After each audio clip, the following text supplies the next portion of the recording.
Bienvenidos al panel de exits peruanos. La verdad que me emociona moderar este panel porque entiendo la relevancia de que hayan exits en el ecosistema para el desarrollo del mismo. Y acá estamos con tres grandes emprendedores que han pasado por este proceso. Así que nada, estamos con Martín Beas, Domingo Seminario y Nicolás Di Pace. Así que les voy a pedir a cada uno que se presenten brevemente, de repente algún fun fact para que conozcan el lado más humano y empezamos con las preguntas. Listo. Bueno, muchas gracias, Paloma. APCAP, tremenda organización. Buenas tardes a todos. Mi nombre es Martín Beas Núñez. Yo soy el fundador de Get Lavado, recientemente adquirida por Laundry Heap, el competidor, el líder del mercado en mi industria, el más grande del mundo. Estamos en 14 países, 23 ciudades y desde el 1 de agosto estamos en Lima.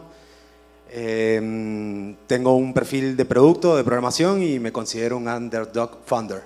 Así que eso. Hola, ¿qué tal? Gracias por la invitación, gracias Paloma también. Yo soy Domingo Seminario, soy cofundador de Joinas, que es una plataforma para encontrar eventos y comprar entradas a todo lo que hay para hacer en la ciudad. Fuimos adquiridos el año pasado por Credit Corp y nada, yo estudié arquitectura y me metí en el mundo de la tecnología y muchos nos preguntan por qué y ahora seguro algunos también me lo van a preguntar, así que eso es. Gracias. Hola a todos, ¿qué tal? Nico Di Pace es mi nombre. El pasado fundador de Kulki y actualmente tengo un fondo de inversión. Invertimos en Pre-Seed, FinTech y PropTech en Alianza del Pacífico, así que si tienen alguna startup en FinTech, PropTech sería increíble conocerlos. Y bueno, fun fact, hace 3 semanas me mudé a México para poder estar cerca de las startups a las que vamos a invertir. Y nada, gracias por la invitación, Pablo. Lo máximo. Bueno, quería que me cuenten un poco cómo se inició ese proceso del exit cada uno, cómo se dio ese primer encuentro, quién lo buscó a quién, y si nos pueden resumir como cuáles fueron estos grandes hitos que tuvieron en el proceso, que los marcaron o que aprendieron, para bien o para mal, que puedan compartir con el público. Si quieres, dale, Nico, empieza. Sí, arranco. El proceso del exit empieza cuando nosotros decidimos levantar inversión de Venture Capital, creo. No inicia en el momento que iniciamos conversaciones con Créalo, sino en el 2014 cuando nosotros decidimos pedir dinero a inversionistas, ¿no? Y es ahí donde nosotros tuvimos que diseñar una estrategia de exit finalmente, porque es la manera en la cual el inversionista finalmente recibe liquidez en una inversión de startup. Entonces, creo que para los founders es importante tener esto súper claro desde el inicio, de diseñar posibilidades de exit. Nosotros teníamos como procesador de pagos tipos de compradores. Uno podría ser un banco emisor, el otro un adquiriente, el otro una empresa de tecnología. Entonces, tener eso claro siempre fue fundamental. Con Amparo, mi socia, siempre fuimos muy activos en pitchear, en estar siempre contando la historia y la visión de Kulki. Y eso no con el fin de vender la startup, sino también con el fin de crear valor para el negocio. Nos parecía súper importante. Otro hito clave fue, bueno, en esas conversaciones básicamente nos dimos cuenta de que teníamos que encontrar un partner que nos permita crecer mucho más de lo que habíamos crecido hasta ese momento. Tuvimos una experiencia muy mala meses antes de empezar a hablar con Créalo con otro banco, donde compartimos mucha información y nos ghostearon. Pero en la llegada con Créalo y con el grupo Credit Corp nos dimos cuenta que había como una afinidad en el crecimiento. Uno de los hitos fue empezar a hablar con founders del ecosistema peruano que habían tenido exit. Le toqué la puerta a Pedro Neira, que fue quien vendió A Dónde Vivir, y para mí fue súper importante eso. Y después hubo todo un tema bastante complejo con nuestros socios y nuestro cap table. Nosotros teníamos 40 inversionistas hasta ese momento, tuvimos que convencer al 100%, y ahí, recomendación también para los founders, abogado y contador desde el inicio para poder hacer procesos de exit claros, rápidos, y después gestión con el equipo. Nosotros teníamos un equipo de casi 22 personas y bueno, contar esa historia de que nos están comprando, pero no distraerlos, es un tema súper crítico, fundamental. Y la transacción fue lo final, el due diligence pesadísimo, comercial, legal y demás, pero creo que hubo un proceso. Se inicia el exit, creo que desde el primer momento que levantamos nosotros fondos VC, ¿no? Nosotros hicimos todo lo contrario, que dijo Nico, creo que no seguimos tu consejo y creo que es bueno que sigan tus consejos, obviamente. Nosotros no estábamos en un proceso de buscar vender la empresa, estábamos en un proceso de crecimiento, queríamos expandir Joinas a otros países, habíamos empezado por Colombia, Ecuador y acabábamos de abrir México y buscando algunas alianzas estratégicas acá en Perú. Estábamos hablando con Yape justamente para que sea un método de pago y ver cómo nos integrábamos. Habíamos salido de una pandemia muy dura, donde teníamos ventas cero de venta de entradas por obvias razones. Nos recuperamos muy bien en el 2022 y sobrevivimos durante la pandemia saliendo con números en azul y eso fue uno de los principales motivos por los cuales se interesaron en nosotros y se dio de una manera un poco natural al estar conversando en qué podíamos hacer en conjunto. Y nos dijeron, sin pensar, ¿qué pasa si empezamos un proceso de compra?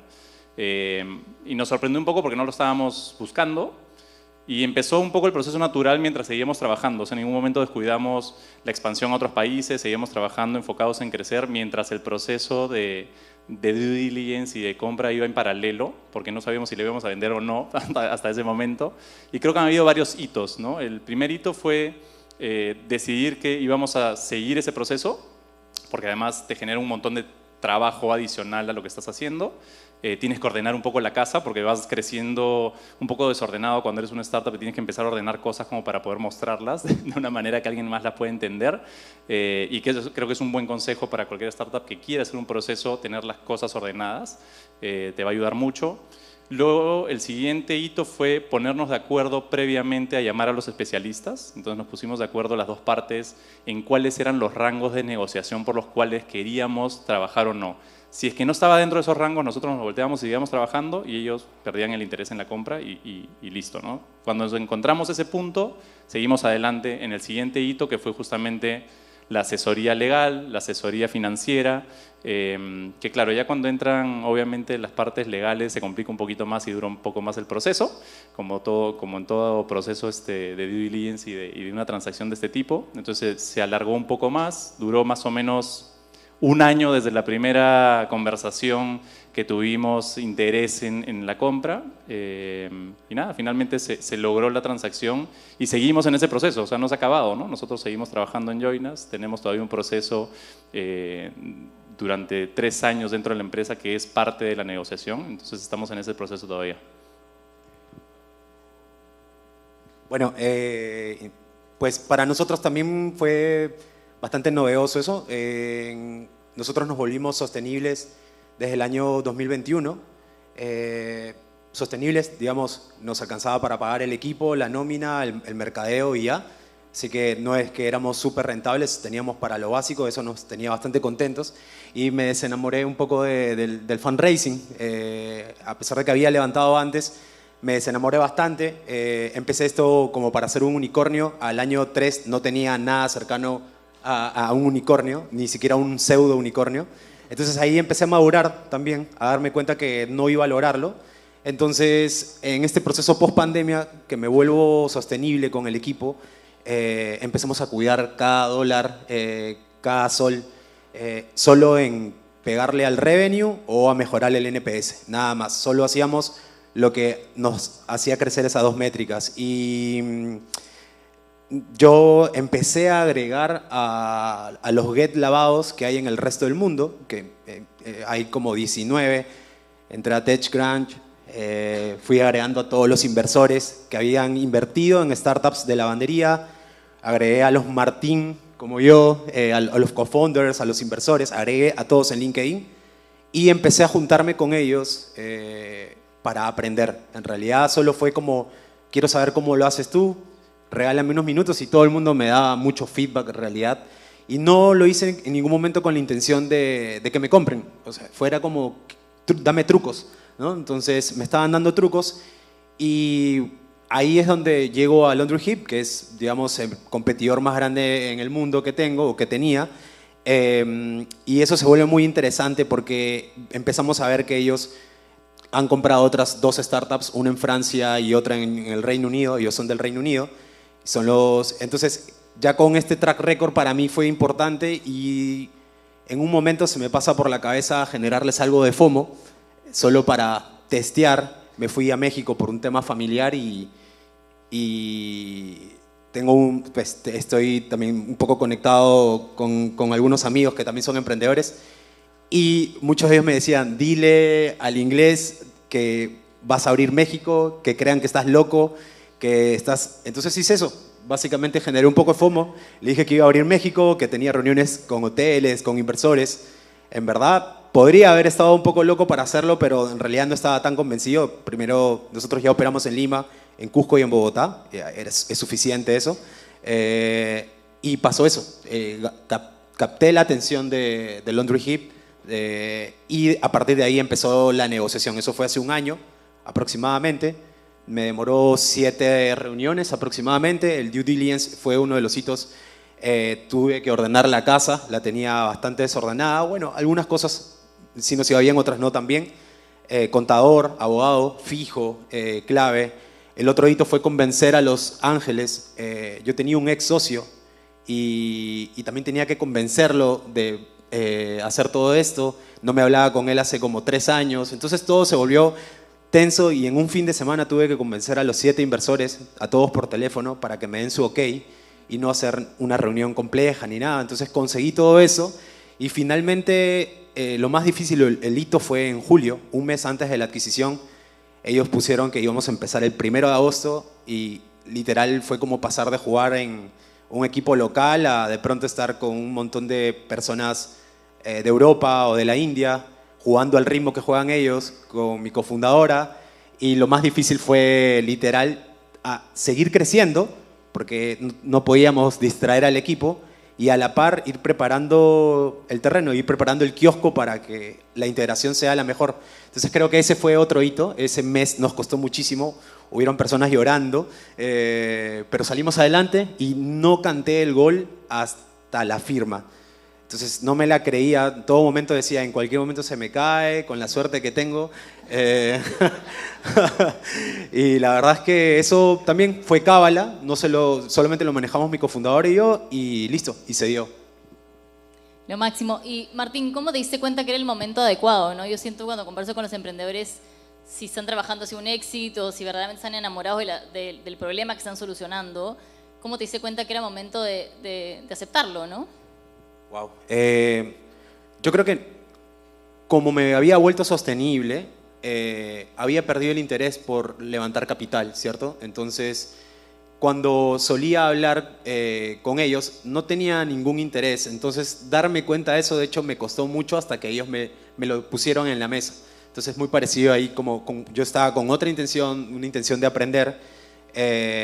No estaba buscando capital como tal, al menos no era mi intención.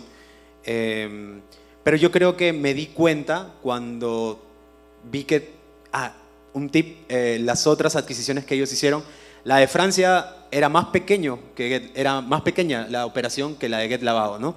Entonces cuando me di cuenta que habían comprado una startup más pequeña que la mía en Francia, yo dije, listo, esta es mi oportunidad, y ahí es donde hice match y empecé ya a negociar, realmente a estar centrado en eso. Buenísimo. Domingo, de la estrategia de preparación, cuando ya deciden entrar en este camino, ¿qué es lo que has aprendido? ¿Qué es algo que repetirías nuevamente? ¿O qué error crees que has cometido? Si puedes compartir, que nos sirvan para ver cómo nuevos emprendedores se puedan preparar para un posible éxito. Primero, creo que lo dije hace un ratito, la asesoría es muy importante. De hecho, nos lo recomendaron también nuestros socios que estuvieron muy involucrados en la parte. Nosotros, a diferencia, creo, de ustedes dos, teníamos muy pocos socios. Éramos 4 en verdad, nada más. Entonces, todos estuvieron de acuerdo primero con la operación y con el proceso de venta, y eso ayudó muchísimo en el proceso. O sea, de hecho, fue bastante fácil encontrar esa química entre todos como para decir, mira, vamos, y lo que ustedes decidan lo hacemos, ¿no?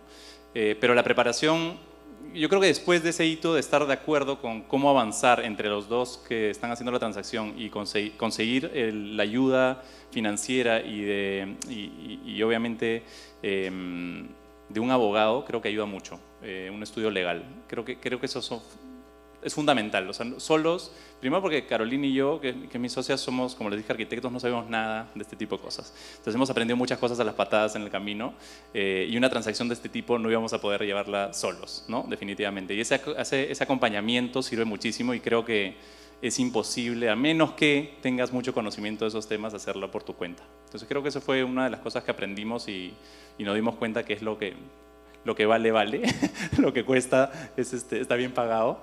Y aprendizajes, bueno, un montón, ¿no? Primero, entender que si es el momento correcto o no para vender, que nos costó un poquito entenderlo, y creo que la decisión se dio porque, uno, nos dimos cuenta que no íbamos a soportar otra pandemia solos, nos chocó bastante fuerte y llegamos a sobrevivir, pero dijimos, si viene otra, no sabemos qué va a pasar.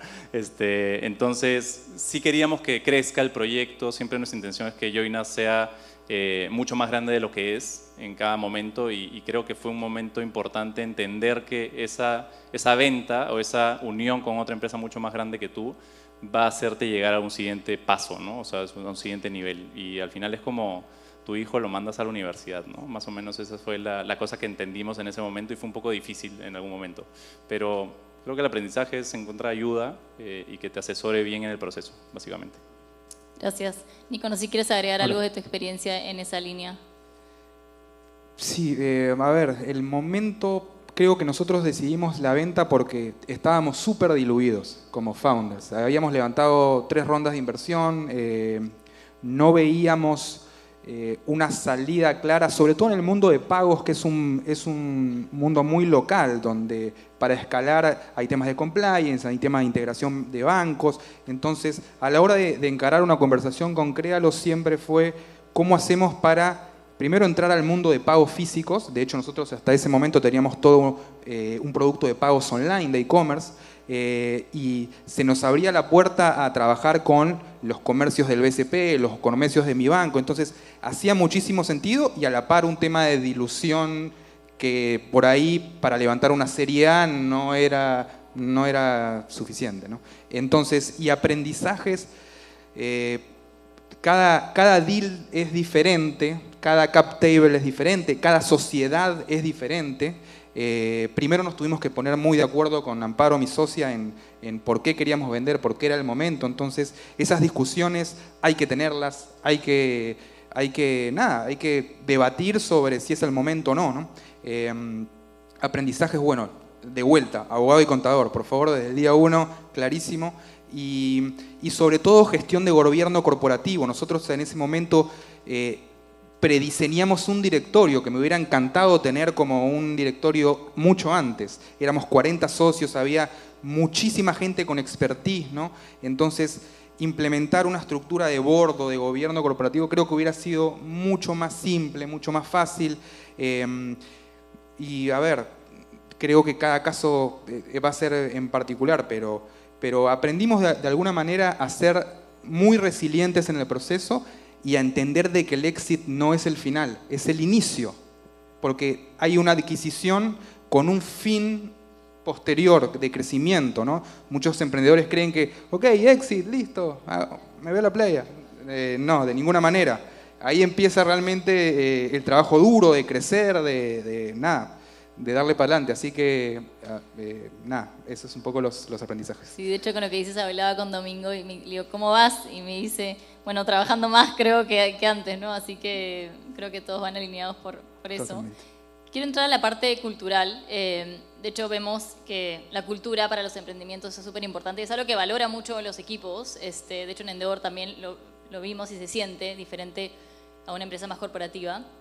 Y en el post que decías, ¿no? Ahora que ya se dio este merge, ¿cómo verdaderamente se vive eso? ¿Cómo hacen para cuidar un poco esa cultura? O que obviamente van a haber transiciones y fricciones, pero de su experiencia, ¿cómo ha sido y qué han podido aportar o están aportando ahorita, que es súper reciente para ustedes dos sobre todo? Perfecto. A ver, para mí un exit que es exitoso, finalmente es un exit que tiene la cultura como valor fundamental, porque al fin y al cabo las adquisiciones traen consigo equipos que saben desplegar productos de manera rápida, saben probar, pivotear modelos de negocio. Entonces, si es que como la contrapartida que está adquiriendo la startup no tiene en cuenta cómo es la cultura de la startup, evidentemente esto va a fallar, ¿no? Entonces, me parece que es crítico de los dos lados. Y a la par, como fundadores, te pones en una posición de cuidar al equipo para no distraerlos. O sea, imagínense, nosotros en el momento de la venta éramos 20 personas, estábamos full enfocados en desarrollo de productos, full enfocados en crecer, entonces, y habíamos tenido una mala experiencia con un primer momento donde los desenfocamos un montón, y ahí aprendimos a que nada, es tarea de los founders comerse todo ese estrés momentáneo con el fin de que el equipo se mantenga aislado y ejecutando con la visión clara, ¿no? Entonces, y lo otro es aprendizaje también. Creo que como founder tenemos también que entender la cultura del otro lado a la que nos estamos metiendo. Muchas veces el deal puede parecer muy color de rosas, muy pajaritos en el aire, pero finalmente hay una cultura del otro lado también, una manera de tomar decisiones que hay que entender. Así que creo que es un ida y vuelta, entender la cultura y que te entienda a ti para que eso tenga el mejor éxito posible, ¿no? Sí, en nuestro caso algo parecido, ¿no? De hecho, primero creo que lo mencionaste, era mantener al equipo, primero que no sepa lo que está pasando en todo el proceso de negociación, porque la gente se puede asustar, ¿no? Y tienen un poco de temor hasta que saben lo que pasa y se asustan realmente. Entonces, todo lo que pensaste que no querías que pase, pasa. Muchos del equipo pensaban que al estar entrando en una corporación tenían que tener un grado de instrucción más alto del que tenían, si no los íbamos a votar. O sea, cosas bastante tontas que no van a pasar, obviamente, ¿no? Y todo sigue más o menos igual. Pero es bien difícil al inicio porque tienes que engranar cosas que no engranan, ¿no? O sea, nosotros somos como una ameba medio raro que va haciendo cosas ahí rápido y el otro es un cuadrado, ¿no? Entonces, encajar esas cosas demora un tiempo, ¿no? Demora en cuajar esta transición de tratar de convivir lo mejor posible. De hecho, no cambió mucho el equipo, felizmente. El equipo se mantuvo casi igual y casi todo ha funcionado más o menos igual, pero en el camino van apareciendo cosas, ¿no? Van apareciendo cosas que no esperas o que más o menos tienes que aprender a llevar con el equipo sobre todo, y que ellos entiendan que estamos cambiando algunas cosas, pero el espíritu se queda. Es difícil igual, es difícil porque, claro, no solamente están las personas que piensan que tienen que estudiar más, sino que piensan que ya estar en una corporación van a ganar el doble, ¿no? Entonces sigue siendo una startup de cierta manera, y el equipo lo tienes que mantener lo mejor posible y unido, y que entiendan que esa transición es para mejor y para crecer, y poco a poco se ha ido dando en el tiempo, pero sí, esos engranajes todavía creo que seguimos en proceso después de más de un año ya, ¿no? Ya pasó un año y medio y seguimos todavía en ese proceso de engranaje que cuesta un poco, pero nada, hay que entender la cultura donde estás entrando y la que traes nueva como para que funcione bien. Pero hasta ahora, bien. Bueno, para nosotros también la cultura era todo lo que teníamos, absolutamente todo. Hemos priorizado siempre la cultura por sobre todo. De hecho, al tener el capital muy limitado, cada contratación que hacíamos era más por fuego en los ojos que por cualquier otra cosa. Terminamos contratando más a personas que me decían, yo la voy a romper aquí, dame la oportunidad. Entonces estuvimos contratando durante mucho tiempo más por actitud que por skills. Algunas eran apuestas incluso, y rápidamente validar si tenían potencial. Hoy en día también llegamos a tener un equipo de 22 personas, algunas personas, muy pocas en Colombia y todas acá en Perú. Y la cultura para nosotros es el motor, el alma de la startup, ¿no? Para nosotros era sumamente clave porque tenemos más chances de fracasar que de lograrlo. Hemos recibido más nos que sís, ¿no? Los sí son, bueno, estoy aquí sentado con tremendos cracks, se ve, este es un sí, pero para que haya pasado esto, la cultura tuvo que sobrevivir a cientos de nos, ¿no? No solo yo, no solo mi socia, sino también parte del equipo. Entonces, yo estoy muy nuevito, acaban de pasar 3 meses de la adquisición, entonces estoy todavía aventurándome y estoy entendiendo la integración. Obviamente, para nosotros es estar jugando, como les digo, no sé, en primera es una empresa europea, entonces hemos pasado de jugar en la canchita de tierra a estar ahorita en un estadio en Londres, ¿no? Entonces, yo siempre le dije a mi equipo que teníamos que comportarnos como atletas. Los emprendedores tienen que pensar como atletas.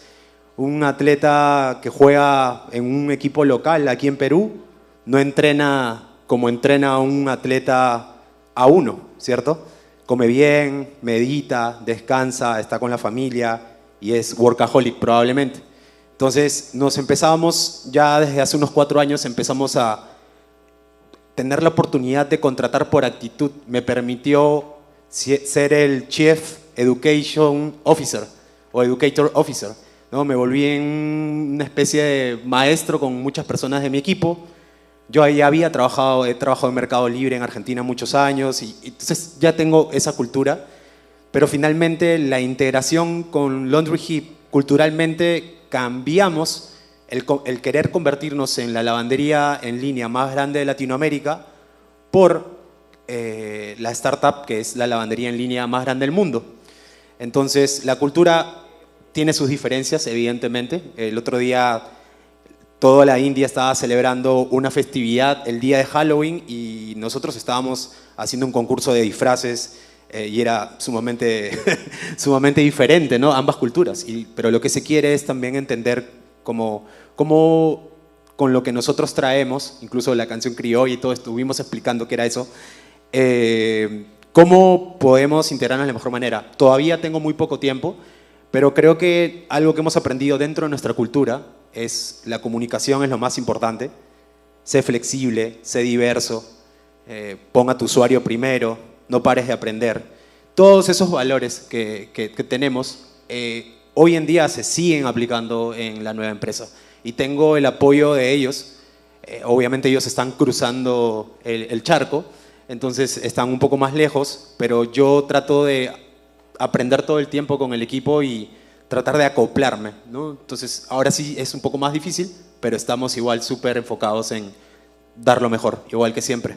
Buenísimo, gracias. Y solo para cerrar súper rápido, para que no me maten con el tiempo, pero creo que es importante el lado humano, o sea, es un proceso que así como el levantamiento de capital o llevar a cabo un negocio demanda mucha energía, nuevos skills, nuevas asesorías y en paralelo correr el negocio, ¿no? Entonces, si le pudieran dar un consejo o cómo lo vivieron a estos emprendedores que podrían pasar por ese proceso, ¿cuál sería, no? Desde el lado más personal.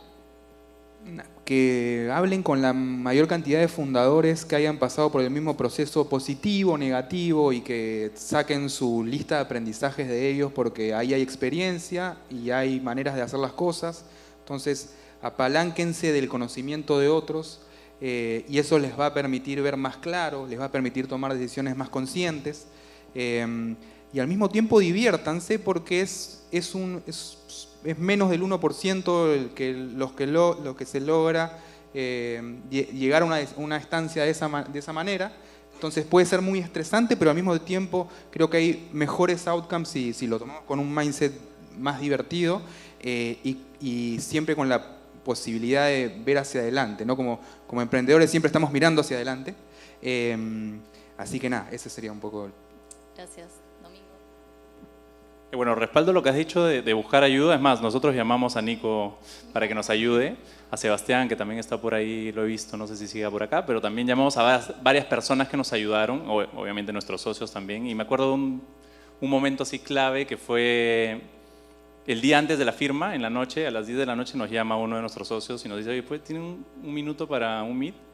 Dijimos, uy, se están tirando para atrás, ya fue, no, ya no vamos a firmar mañana. Y tuvimos la llamada y lo único que nos preguntó, ¿están contentos? ¿Están felices? Porque todavía no hemos firmado. Y claro, nos vimos las caras, dijimos, sí, vamos, no vamos para adelante. Y creo que nos gustó mucho la pregunta porque no le importó la parte del exit, no le importó si es que se daba la transacción, no le importó el crecimiento, le importó si es que estábamos o no estábamos contentos con la transacción, ¿no? Y creo que si no estás feliz, si no estás contento, si no estás seguro de lo que estás haciendo, no lo hagas, ¿no? O sea, hay el camino paralelo de seguir creciendo y seguir apostando por lo que estás haciendo. Y si se da, increíble, sigue feliz y sigue creciendo también, ¿no? Por ese lado. Buenísimo. También ahí tuve el apoyo de Eugenio de la Rosa, ex Dilo, ahora Rappi, y también de Javier Albarracín, de Cuántico. También me ayudaron mucho, justo habían pasado por procesos similares de alguna manera. Y yo creo que para los que son emprendedores aquí, o quieren emprender, o ya lo están haciendo y están sufriendo, o van a sufrir, el mensaje es aguanten, aguanten, resistan. Rendirse es lo más rápido posible que puede ser. Hay que resistir, obviamente hay que agregar valor al cliente. Si no estás agregando si no estás agregando valor, olvídalo. Pero en verdad a veces solamente toca aguantar. Estamos en un ecosistema donde, en mi caso, este medium exit, digamos, que no es un big exit, es muy importante porque somos un ecosistema que aún está madurando y necesitamos mucho más de esto. Algo que he aprendido los últimos meses es que seguro hay otros Nicoláses, otros Domingos, otros Martins ahí en Arequipa, en Huancayo, en Ayacucho, y a veces solo podrían llegar a ese éxito o a otra fase que ustedes buscan, y simplemente es aguantar. Genera valor y aguanta, resiste. Eso es todo. Bueno, muchísimas gracias por compartir su experiencia, pero sobre todo por esos exits que nos están ayudando a desarrollar el ecosistema peruano. Así que nada, muchas gracias.